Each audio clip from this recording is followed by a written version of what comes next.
Hey guys, it's Veronica.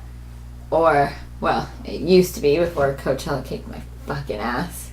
Sorry about the delay in getting this week's video up. I just literally could not function yesterday. And I know that I promised you some really awesome stories from this weekend, but I don't really have any that I remember. So instead, we're going to take your Twitter questions. You can send your questions to @VeronicaDVlogs. Alright, let's see here. So the first question comes from @BookLurver451. Lurver? Really? They want to know, what did you think of the ending of Allegiant? So you're assuming that I have time to read for fun. Well, okay, I did read it. And spoiler alert, I cried.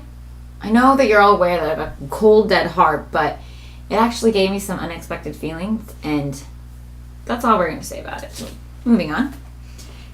@Miss Doobie asks, what is the airspeed velocity of an unladen swallow? The fuck kind of question is that? An African or European swallow?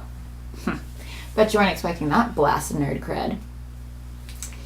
Alright, well, @Dylan McKay wants to know what the craziest thing that's ever happened to me was. Well, I don't know if it's the craziest, but it's definitely the first thing that comes to my mind. Back when I was living in Southern California, I was crossing the street to my friend's house to get some dinner, you know, like a normal pedestrian does, and I get hit by a car. I mean, like, it wasn't head on, but he sideswiped me and knocked me to the ground. When I got up, he got out of his car and said, "Oh, I'm sorry, I didn't see you." I mean, I know I'm brown, but come on. It really wasn't even that dark yet.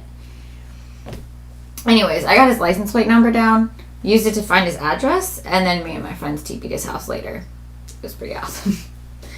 Actually, another story that comes to mind not too long after that incident was when I got into a fight with a hobo crackhead.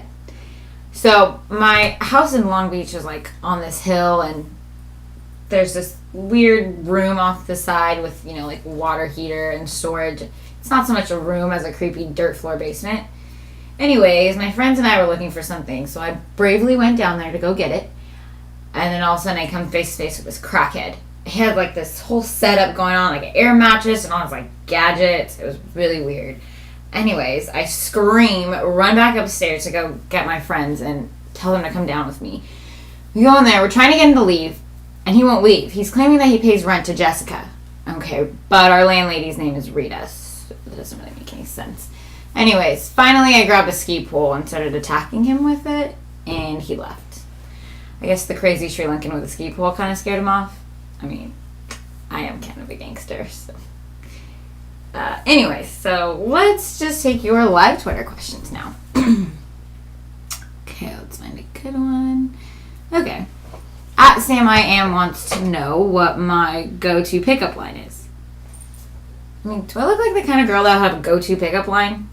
Do I even look like the kind of girl who goes out enough to have a pickup line? Let's be honest, I have really bad luck in bars. My roommate Mindy, she forced me to go out with her and some of her coworkers the other weekend. So me and her friend were like talking to this dude, and there's a really awkward pause. So I thought it would be a really good idea to tell him that he was hairy and that I liked it. So he told me that he wasn't expecting me to say that, and then immediately started making out with Mindy's friend. I mean, I guess my game needs some work. Well, let's take another one. Okay, this is a good one. @Mins84 asks, what would you say if your roommate can't pay rent for another 2 weeks? Mindy? Sorry. Mindy, get in here. Jeez. Hi guys, I'm Mindy. I'm sure you've heard a lot about me. Mindy, why can't you pay me rent? Well, tomorrow is mine and Tyler's 1-year anniversary, so I bought him football tickets. But you don't even like football. I didn't say he had to take me. He can take his brother or something. So you're telling me that for your anniversary, you bought him tickets to something, but he doesn't have to take you? You know what? It's fine.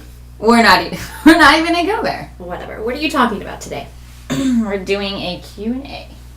Oh, did you tell me about how you ended up in the medical tent at Coachella this past weekend?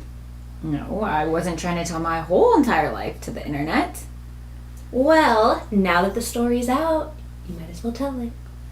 Well, I mean, I may or may not have drank too much, and it's like 112 degrees out there, and, I just maybe passed out, and I'm told my friend Rob threw me over his shoulder, ran me to the medical tent, left me there to go catch the end of the Lumineers. Thanks, Rob, by the way.